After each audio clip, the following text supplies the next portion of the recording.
आज मैं लेके आई हूँ कक्षा 9वीं की हिंदी पाठ्य पुस्तक लोकवाणी से दूसरी इकाई का पाठ। पाठ है 5 और इस पाठ का नाम है उम्मीद। बच्चों, ये पाठ एक कविता है और इस कविता के कवि हैं कमलेश भट्ट कमल जी। तो चलिए सबसे पहले हम कवि परिचय देख लेते हैं। वो इस तरह से है। बच्चों, कमलेश भट्ट का जन्म उत्तर प्रदेश के जफरपुर में हुआ था और वे गजल, कहानी, हाइकू, साक्षात्कार, निबंध, समीक्षा आदि विधाओं में रचना करते हैं। इन्हें पर्यावरण के प्रति गहरा लगाव है बच्चों। नदी, पानी आदि इनकी रचनाओं के हमेशा विषय रहे हैं। ये रहे इनका परिचय। तो चलिए देखते हैं इनकी प्रमुख कृतियाँ। तो वो इस तरह से है बच्चों। इनकी प्रमुख कृतियाँ हैं कहानी संग्रह नखलिस्तान, मंगल टीका और गजल संग्रह है मैं नदी की सोचता हूँ, शंख, सीप, रेत, पानी और हाइकू संकलन है अमलतास। बाल कविताएं हैं अजब गजब और बाल उपन्यास है तुईम। बच्चों, ये कविता उम्मीद का अर्थ होता है भरोसा, आशा। तो बच्चों, ये एक उम्मीद गजल है और प्रस्तुत गजल में उम्मीद गजलकार ने, हमारे भट्ट जी ने, इस रचना के माध्यम से हमें अपने लक्ष्य की तरफ बुलंदी से बढ़ने और जीने की चाह बनाए रखने व खुद पर भरोसा करने और सच्चाई पर डटे रहने आदि के लिए प्रेरित किया है। तो बच्चों चलिए चलते हैं उम्मीद कविता की ओर। चलिए देखते हैं। वो इस तरह से है।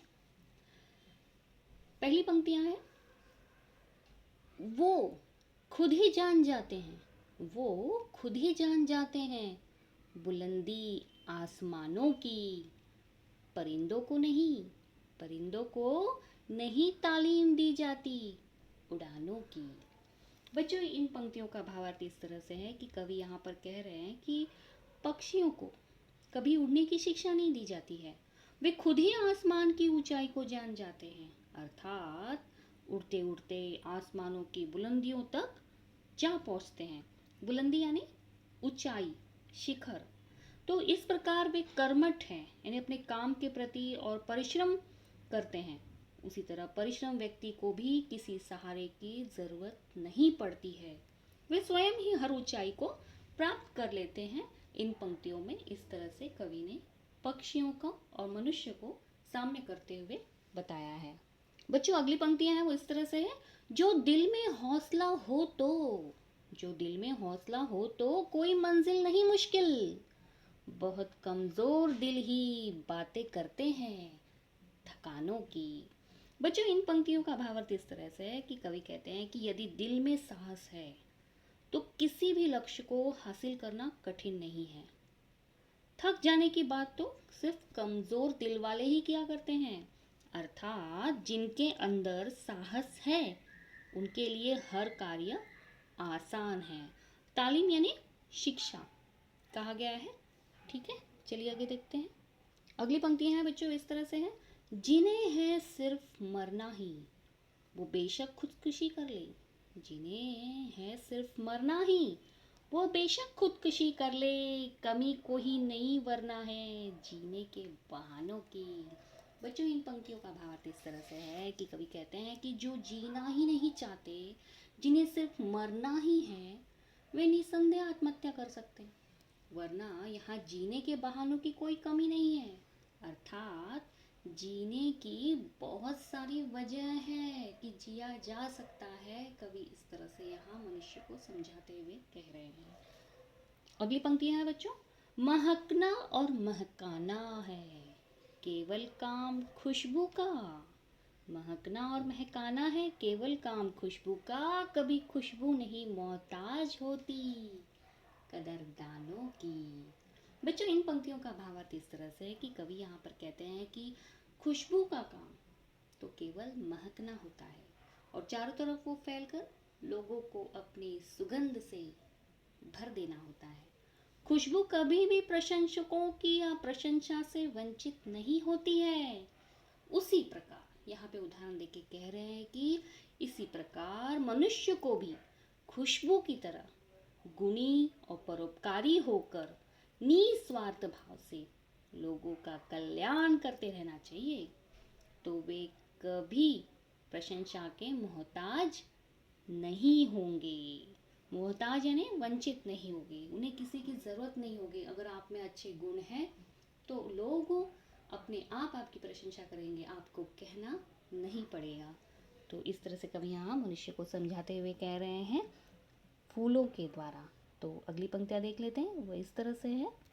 हमें हमें हर हाल में तूफान से महफूज रखती है। हमें हर हाल में तूफान से महफूज रखती है। छतें मजबूत होती हैं उम्मीदों के मकानों की। महफूज यानी बच्चों सुरक्षित, मोहताज यानी वंचित होता है, और महफूज यानी सुरक्षित होता है। तो चलिए देखते हैं इन पंक्तियों को, वो इस तरह से है। कवि कहते हैं कि मनुष्य को पूरी उम्मीद यानी आशा रहती है कि साथ आगे बढ़ना चाहिए। जीवन में आने वाली जो मुसीबतें हैं, परेशानियों के जो तूफान हैं, तो हमेशा ये उम्मीद तो रहती है कि उन्हें हम सुरक्षित रखें, उनसे हम सुरक्षित बचें।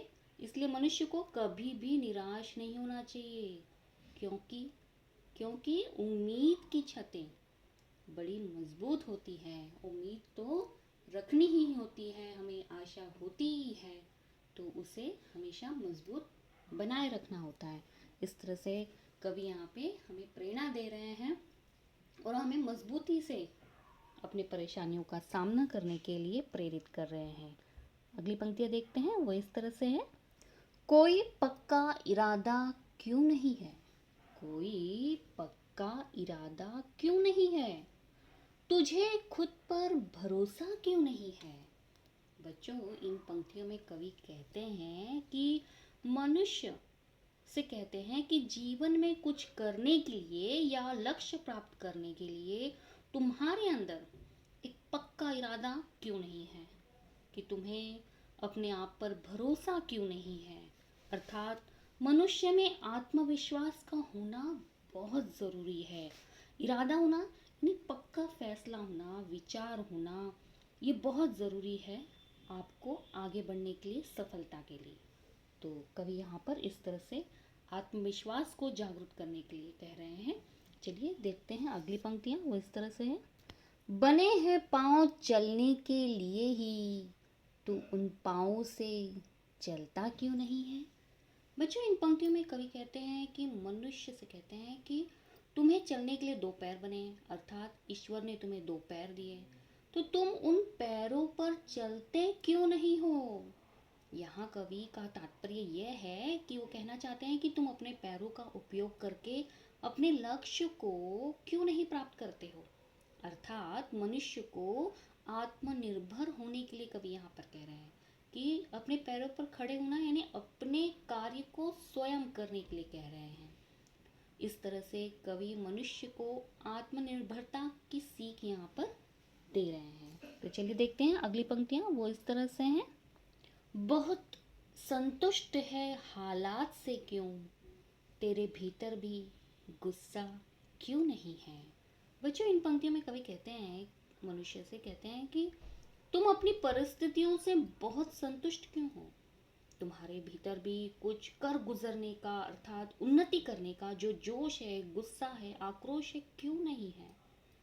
यहाँ कवि का तात्पर्य है कि मनुष्य को परिस्थितियों का दास नहीं होना चाहिए, बल्कि उनसे संघर्ष करते हुए आगे बढ़ने का जोश होना चाहिए। तो कवि यहाँ पर संघर्ष करने के लिए, परिस्थितियों का सामना करने के लिए हमें यहाँ पर मनुष्य को प्रेरित कर रहे हैं। तो इस तरह से ये पंक्तियाँ रही। अगली पंक्तियाँ इस तरह से हैं। तू झूठों की तरफदारी में शामिल, तू झूठों की तरफदारी में शामिल, तुझे होना था सच्चा क्यों नहीं है? बच्चों, इन पंक्तियों का अर्थ हुआ, और यहाँ पे तरफदारी ने पक्ष लेना हुआ। और इन पंक्तियों में कवि कहते हैं कि मनुष्य से कहते हैं कि तुम झूठे लोगों की तरफदारी, उनके पक्ष में जो झूठे लोग हैं, करने में सम्मिलित हो जाते हो। तुम्हें तो सच्चा होना था ना, सत्य का साथ देना था, तो तुम सच्चे क्यों नहीं हो? कवि का तात्पर्य यह है कि मनुष्य को हमेशा सच्चाई के रास्ते पर चलना चाहिए। और वो यहाँ पर मनुष्य को झंझोर रहे हैं, उसे याद दिला रहे हैं सच्चाई के रास्ते को, और सच्चाई के रास्ते पर चलने के लिए प्रेरित कर रहे हैं, और झूठ का साथ छोड़ने के लिए कवि यहाँ पर मनुष्य को कह रहे हैं। अगली पंक्तियाँ इस तरह से हैं। मिली है खुदकुशी से किसको जन्नत, मिली है खुदकुशी से किसको जन्नत, तू इतना भी समझता क्यों नहीं है। खुदकुशी यानी बच्चों आत्महत्या, और जन्नत यानी स्वर्ग होता है। तो इन पंक्तियों में कवि कह रहे हैं कि मनुष्य से कहना चाहते हैं कि इस संसार में आत्महत्या करने से किसको स्वर्ग मिला है। सभी लोग परिस्थितियों का सामना करने से बच जाने के लिए हमेशा आत्महत्या करने का रास्ता अपनाते हैं। तो कवि यहाँ पर प्रेरित कर रहे हैं कि तू इतनी छोटी सी बात क्यों नहीं समझता है मनुष्य, अर्थात आत्महत्या करना मूर्खता होती है। कवि इस तरह से समझाना चाहते हैं कि मुसीबतों और परिस्थितियों का सामना हमें डट कर करना होगा, संघर्ष करके करना होगा। उसे आत्महत्या उसका सॉल्यूशन नहीं है, और जो आत्महत्या करते हैं वो मूर्ख माने जाते हैं। तो चलिए देखते हैं अगली पंक्तियाँ। वो इस तरह से है। सभी का अपना है यह मुल्क आखिर, सभी का अपना है यह मुल्क आखिर, सभी को इसकी चिंता क्यों नहीं है।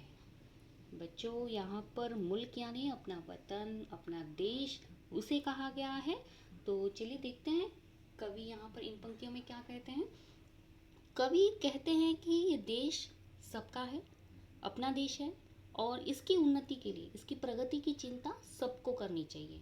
आखिर सबको इसकी चिंता क्यों नहीं है, इस तरह से चिंता प्रकट करना चाहते हैं। अर्थात प्रत्येक देशवासियों को अपने देश की उन्नति की चिंता करनी चाहिए। इस तरह से मनुष्य को जागरूक कर रहे हैं कि देश के लिए, देश की उन्नति के लिए, प्रगति के लिए आप क्या कर रहे हो। मनुष्य को यहाँ जागरूक किया जा रहा है, कवि इन पंक्तियों के द्वारा कह रहे हैं। बच्चों इस काव्य की आखिरी पंक्तियां हैं वो इस तरह से हैं।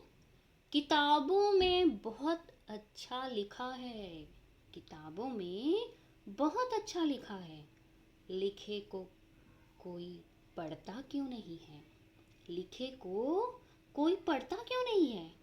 बच्चों बहुत ही अच्छी पंक्तियाँ लिखी हैं, और कवि कहते हैं यहाँ पर कि किताबों में ऐसी बहुत सारी अच्छी अच्छी बातें लिखी हैं जो आप लोग देखते होंगे।